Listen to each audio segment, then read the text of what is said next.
noches a todos ustedes. Mi nombre es Arturo Zapata Avellaneda. Estamos en esta charla gratuita del día de hoy, organizada por AZ Capacitación, Asesoría y Negocios, sobre contrataciones del Estado, sujetos de la contratación. En tal sentido, esta ley de contrataciones del Estado, aquí mucho cuidado, no estamos frente a un contrato cualquiera.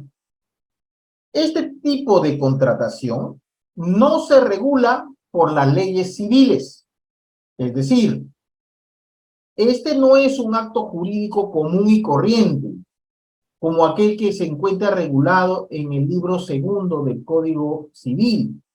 Ese Código Civil regula actos jurídicos, regula contratos como forma de actos jurídicos, pero allí está presente la voluntad privada.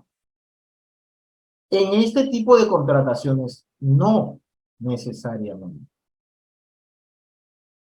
Y por lo mismo que cuando hablamos de contrato en el Estado, debemos entender que existe, para tal efecto de contratación, un vínculo entre un sujeto activo, al que vamos a llamar acreedor, que en este caso es la entidad, y un sujeto pasivo, que viene a ser el deudor, y que viene a ser aquel contratista. Cuidado. El acreedor, como primer sujeto, debe estar debidamente autorizado, de acuerdo a su ley orgánica y de acuerdo a sus documentos de gestión, para poder realizar este tema de contratación.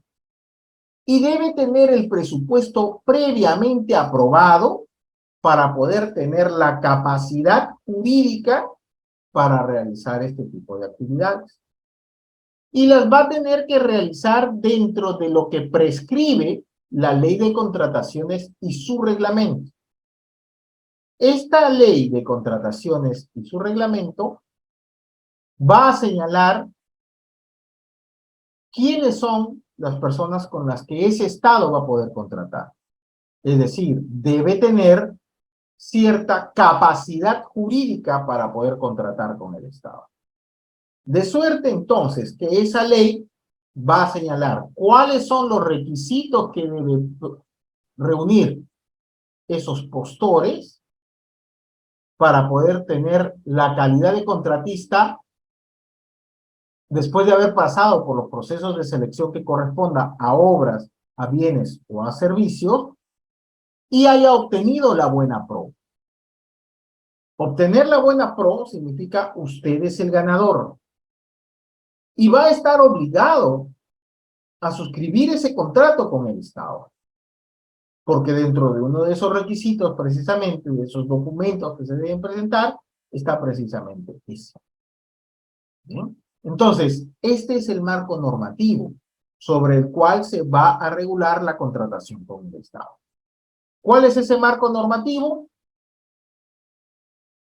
En principio, el texto único ordenado de la Ley 30.225. La Ley 30.225, que es la Ley de Contrataciones del Estado, ha sufrido varias modificaciones desde el momento en que entra en vigencia. Así, por ejemplo, se dio la Ley 30.353, el Decreto Legislativo 1.341, la Ley 30.689, que modificaron el texto original de la Ley 30.220. Pero luego, con el Decreto Legislativo 1.444, se da esta norma ya actualizada, denominada texto único ordenado, de la Ley 30.225, que es la Ley de Contrataciones del Estado. Sin embargo, existe también, en este punto, varias modificaciones que han venido de manera posterior. Así, por ejemplo, tenemos a la Ley 31.443, bien, es esta Ley 31.443, que modifica la Ley Orgánica de Municipalidades y la Ley Orgánica de Gobiernos Regionales sobre las atribuciones y responsabilidades de los consejos municipales y consejos regionales para fortalecer el ejercicio de su función de fiscalización. Y dentro de esta norma, dentro de la 31.433, la primera disposición complementaria modificatoria precisamente modifica al artículo 27 de la ley 30.220. Luego tenemos también a la ley 31.535. ¿Bien? Esta ley 31.535 modifica la ley de contrataciones del Estado para incorporar la causal de afectación de actividades productivas o de abastecimiento por crisis sanitaria, aplicables también a las micro y pequeñas empresas, modificando el artículo 50 de la ley. Luego, además de la ley, tenemos también al reglamento, ¿ya? Aprobado mediante Decreto Supremo número 344-2018-EF. El texto único ordenado de la Ley de Contrataciones es el 080, el Decreto Supremo 082-2019-F. Pero también han habido modificatorias en el caso de lo que es el reglamento. Bien, tenemos, por ejemplo, varias modificaciones desde el año 2018 hasta la fecha. Por ejemplo, tenemos el Decreto Supremo 377-2019-F, tenemos el Decreto Supremo 168-2020-F, el Decreto Supremo 250-2020-F, el Decreto Supremo 161-2021-F y el Decreto Supremo 234-2022-F. Y el último que acaba de salir es este Decreto Supremo 308-2022-F. ¿Ya? Entonces, han habido varias modificatorias al marco legal que regula las contrataciones del Estado. Esta norma contiene varios acrónimos que seguramente lo vamos a mencionar a continuación. Así entonces, vamos a comenzar con el análisis de la ley de contrataciones del Estado. Bien, a ver un momentito, por favor. Ya, un momentito.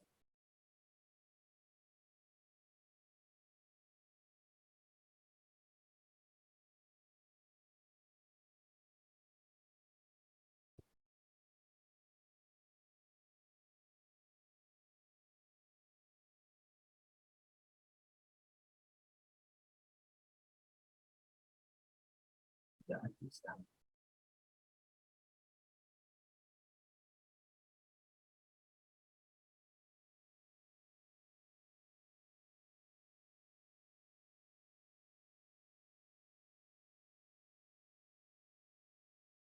Muy bien. Vamos entonces a iniciar el análisis de la ley respecto a lo que es el título primero sobre disposiciones preliminares. Aquí vamos a analizar los tres primeros capítulos en la sesión del día de hoy. Primero vamos a ver el tema de las disposiciones generales, luego vamos a ver en el capítulo segundo el tema de las entidades y las autoridades competentes para la realización de las contrataciones, y finalmente el tema de las personas que pueden participar en los procesos de selección para efectos de las contrataciones.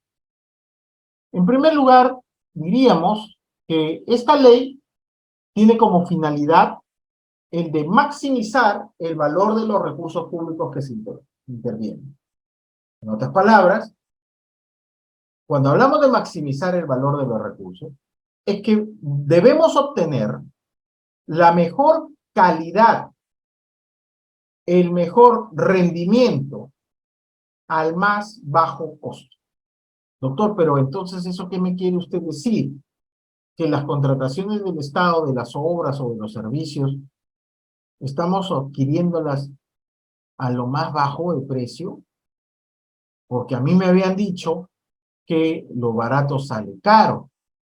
Y tal vez por ahí puede ser que vea usted, vienen lluvias y las obras no soportan a veces las inclemencias de la naturaleza, debiendo haber estado preparadas para ello, porque así establecía los términos de referencia, el expediente técnico, etcétera. Bueno, uno de los criterios es precisamente el tema del valor. Y ahí viene el tema de la maximización del valor de los recursos públicos. Doctor, ¿qué pasa si yo contrato al más caro? Si usted contrata al más caro, tiene que tener una razón por la cual decidan eso, porque de lo contrario van a tener problemas. Entonces, la maximización del valor de los recursos es importante, sobre todo para el caso de lo que son los criterios para la selección de las propuestas. Y otro de las finalidades de esta norma es la de promover la actuación bajo el enfoque de gestión por resultados. Y ya sabemos lo que es gestión por resultados. Gestión por resultados es que la población obtenga el beneficio. No basta solamente un bonito plan operativo estratégico institucional. No basta solamente con haber hecho un correcto proceso de selección y contratación. O no basta solamente con haber recibido la obra y, y que todo esté correcto, sino que esa contratación de bienes, servicios y obras deben estar puestas al servicio de la población. Esa contratación debe hacerse de forma oportuna, no cuando ya pasaron los problemas. Se debe hacer bajo las mejores condiciones de precio y calidad. Sí, es verdad, el precio es importante, pero también hay que ver que ese servicio, que esa obra o que ese bien dure a través del tiempo. De igual manera, tenemos que ver que esa contratación permita el cumplimiento de los fines públicos que establece cada una de las leyes orgánicas de las entidades del sector público. Y asimismo, estas contrataciones tengan una repercusión positiva en las condiciones de vida de los ciudadanos, porque al final del cabo va dirigida hacia ellos. El artículo 2 de la ley señala cuáles son los principios de las contrataciones. Así como habían principios del Sistema Nacional de Abastecimiento, también hay principios que rigen a las contrataciones del Estado. Y estas se desarrollan con fundamento en principios que rigen a las contrataciones, sin perjuicio de la aplicación de otros principios generales del derecho público que resulten aplicables al proceso de contratación. En otras palabras, cuando usted tenga que decidir sobre un tema de contratación y no tenga la norma adecuada para sustentar su posición, y luego de haber hecho la consulta que corresponda al OCE o haber revisado la jurisprudencia del Tribunal de Contrataciones, puede utilizar estos principios. Doctor, y si ninguno de estos principios me sirven, este artículo 2 te señala que también pueden ser usados otros principios generales del derecho público que resulten aplicables al proceso de contratación. Doctor, ¿dónde encuentro esos principios generales del derecho público? Obviamente, tenés que partir de la Constitución y luego con sus normas programáticas.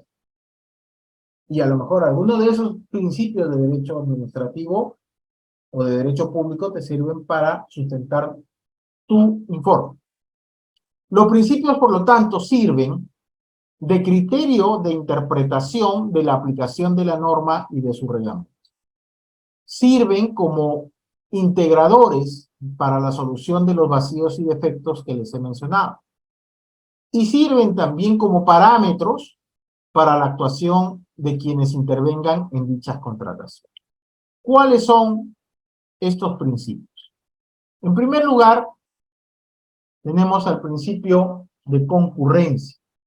Este principio de concurrencia es muy importante porque en base a este principio, las entidades promueven el libre acceso y participación de proveedores en los procesos de contratación que realicen, debiendo evitarse exigencias y formalidades costosas e innecesarias.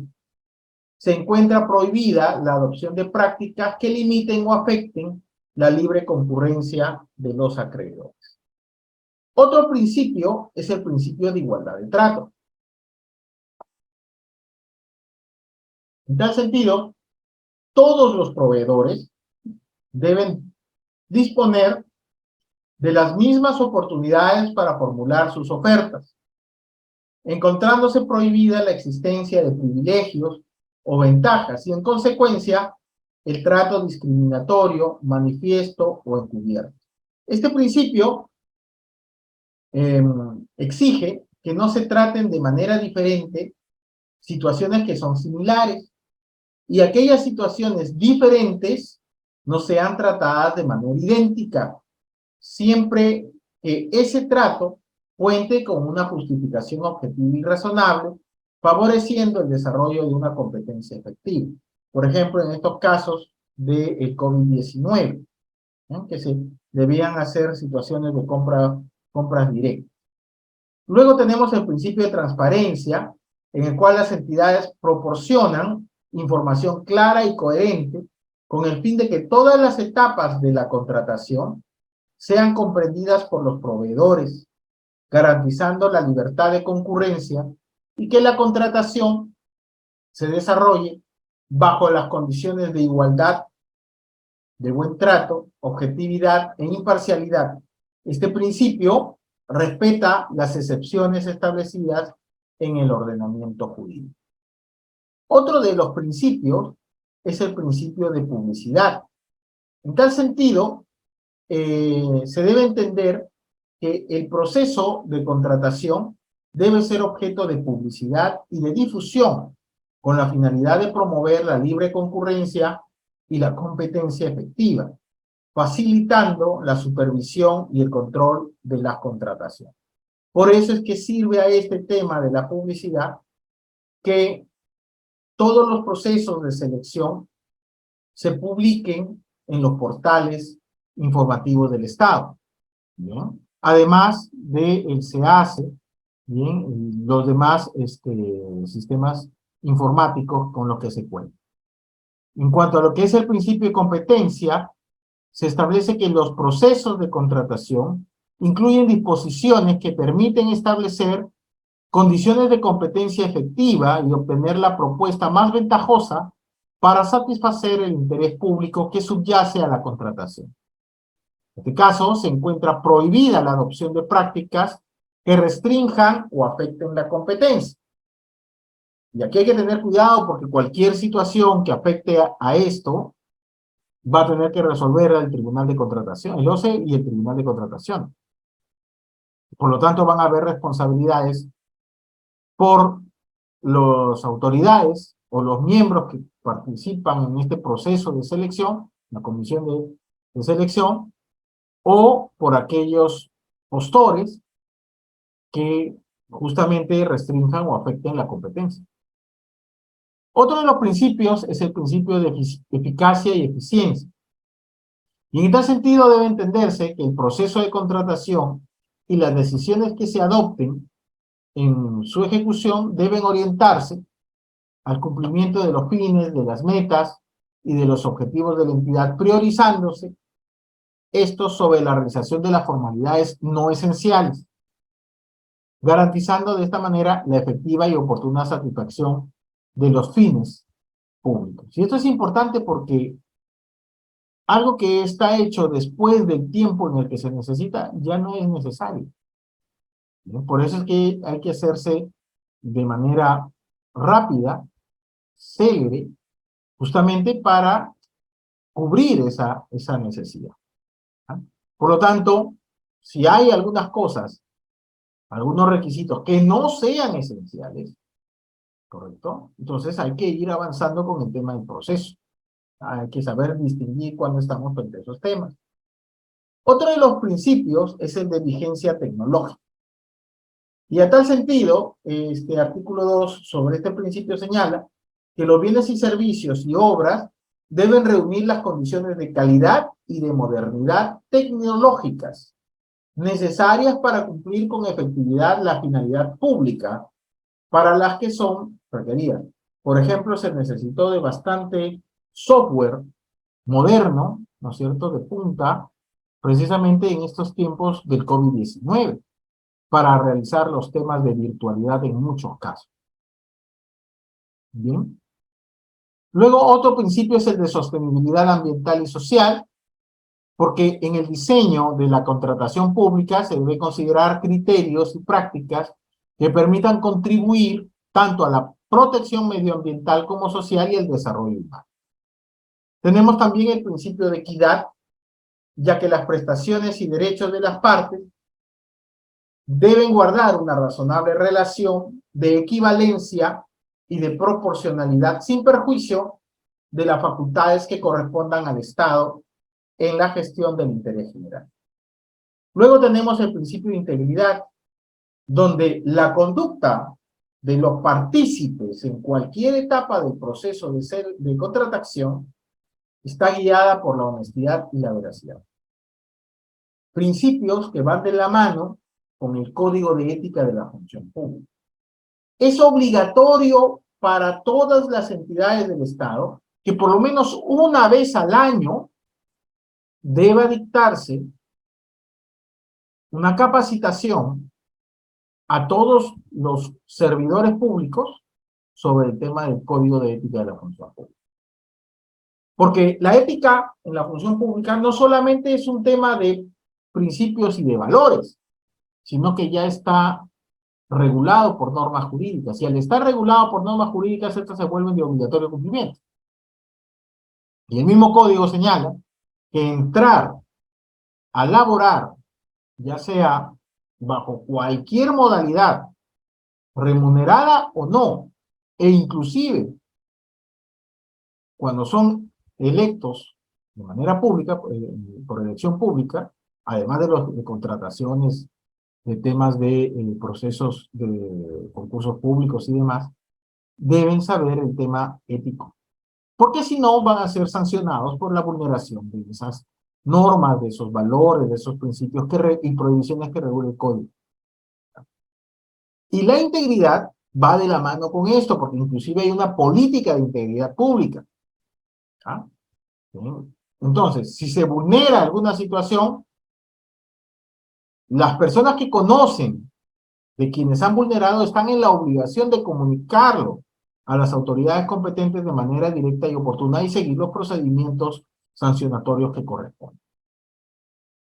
Luego, el ámbito de aplicación de la ley, establece el artículo 3, están comprendidos bajo el término genérico de entidad, en primer lugar, los ministerios y sus organismos públicos, programas y proyectos.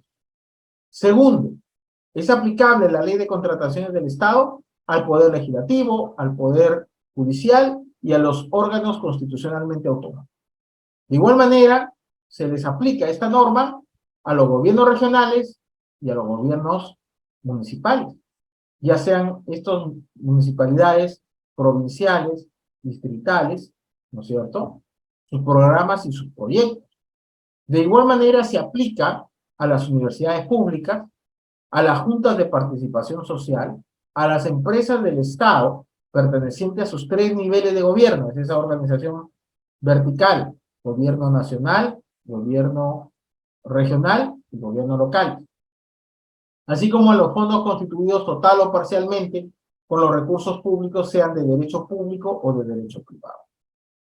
También se aplica esta norma a las Fuerzas Armadas, a la Policía Nacional del Perú y a los órganos desconcentrados.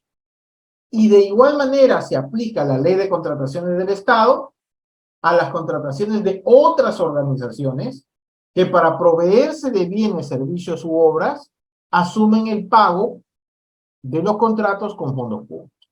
Entonces, a todas estas entidades, bien, se les aplica este marco normativo. Sin embargo, existen supuestos excluidos del ámbito de aplicación.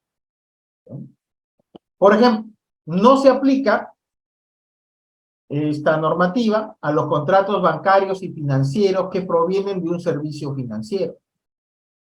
No se aplica porque eso se rige por su ley especial, que es la ley del sistema financiero. En tal sentido, incluye a todos los servicios accesorios o auxiliares a un servicio de naturaleza financiera. salvo la contratación de seguros y el arrendamiento financiero, que es el leasing, distinto de aquel que se regula en la ley 28.563 o la norma que lo sustituye. Tampoco se aplica a aquellas contrataciones de los órganos del Servicio Exterior de la República, exclusivamente para su funcionamiento y gestión fuera del ámbito del territorio nacional. De igual manera, no se aplica para aquellas contrataciones del Ministerio de Relaciones Exteriores para atender la realización en el Perú de la transmisión de mando supremo y de cumbres internacionales previamente declaradas de interés nacional. Por ejemplo, cambian el presidente, las contrataciones que se vayan a tener que hacer para esa transferencia de mando no entran dentro de este ámbito de aplicación de la ley. De igual manera, no se comprenden a las contrataciones de los notarios públicos para que ejerzan funciones previstas en la presente norma y en su reglamento. Oiga, doctor, ¿pero que acaso los notarios públicos no son funcionarios públicos? La respuesta es no. Un notario público, si bien es cierto, es un abogado con las leyes vigentes, decreto legislativo 1049, no tiene la calidad de funcionario o servidor público, es un particular abogado de profesión, al cual después de un proceso de concurso público, el Ministerio de Justicia y Derechos Humanos le otorga un título para poder abrir su oficio notarial y dar fe pública de los actos que se celebren ante él. ¿Correcto? En un término de materia tributaria, por ejemplo, el notario tributa como si fuese una empresa. Por lo tanto, no es un funcionario público. Y no está dentro de este ámbito de aplicación de la ley de contratación del Estado. Tampoco se encuentran aquí los servicios brindados por conciliadores o por árbitros o por centros de conciliación o instituciones arbitrales, miembros o adjudicadores de la Junta de Resolución de Disputas y demás derivados de la función conciliadora, arbitral y de los otros medios de solución de controversias. ¿Ya? Recuerden ustedes que un conciliador no necesariamente es un abogado. Conciliador puede ser cualquier persona, inclusive que no tenga título. Debe seguir un proceso, bien, de preparación ante instituciones capacitadoras oficializadas para obtener el título que lo otorga el Ministerio de Justicia y realizar sus labores de conciliación extrajudicial en ese centro autorizado. ¿Bien? En cambio, un árbitro es como una especie de juez particular. Y una persona puede tener no solamente un árbitro, sino 2 o 3 árbitros. Mientras en el centro de conciliación lo que se emite es un acta de acuerdo o no, porque también puede ser un acta de no acuerdo si no se llega a conciliar o si no se llega a que las partes puedan reunirse, ¿no es cierto? Se da el acta de no acuerdo. En el caso de los árbitros, se da lo que se denomina laudo arbitral, que tiene la calidad de cosa juzgada. Esa contratación de árbitros no está regulada por la ley de contratación del Estado.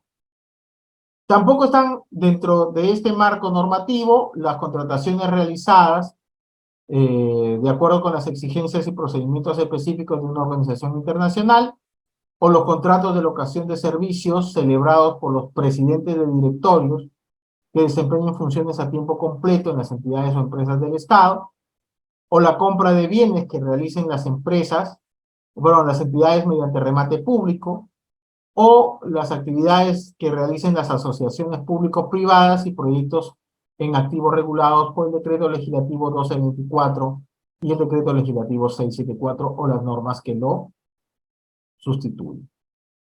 Aquí hay que tener cuidado. Supuestos excluidos del ámbito de aplicación de la supervisión de los. Es decir, estos supuestos sí se realizan bajo la ley de contrataciones del Estado, bajo la ley 30.225, pero el OCE no entra a supervisar. Y el que más llama la atención es precisamente aquellas contrataciones cuyos montos sean iguales o inferiores a 8 UITs y vigentes al momento de la transacción. ¿A cuánto está la UIT para este año 2023? 4.900 soles. Entonces, multiplica esa cantidad por 8 UITs. Y ese monto no está sujeto a supervisión. Oiga, doctor, pero si no está sujeto a supervisión, entonces pueden hacer lo que quieran. No, señor.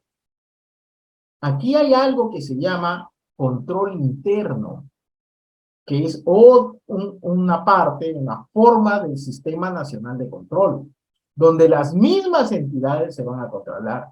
Oiga, doctor, ¿cómo va a ser posible que las mismas entidades se van a controlar?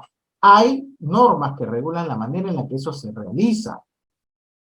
Y si no lo hacen de la manera adecuada, viene el control externo, donde ya entra el OSI, donde ya entra la Contraloría General de la República.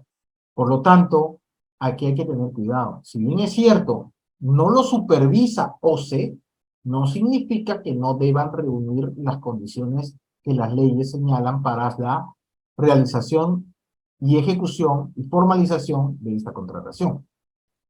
De igual manera, no están sujetos al ámbito de supervisión del OCE, la contratación de servicios públicos, siempre que no exista la posibilidad de contratar a más de un proveedor. Por ejemplo, el caso en Piura del servicio de agua potable, donde tenemos a la EPC Grau, o el servicio de energía eléctrica, donde tenemos a ENOS.